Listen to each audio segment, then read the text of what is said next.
So ma'am, yung apple ninyo is from Mountain Province. Saan sa Mountain Province, ma'am? Then yung orange is from Mountain Province also. And this one,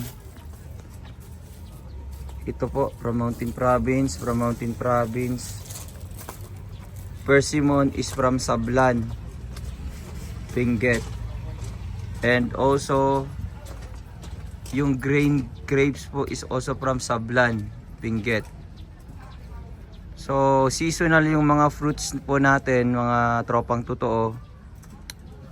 We're here at the strawberry farm in La Trinidad, Benguet.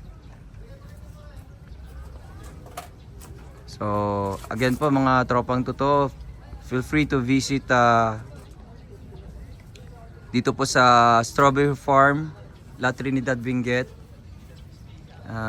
Apples, the big orange, and the I think kiat is from Mountain Province. So seasonal po itong mga fruits. So it's good to know, and it's good to hear from ate na meron na pala tayong, kaya na palang tumubo yung fruits ng ganito sa Pilipinas.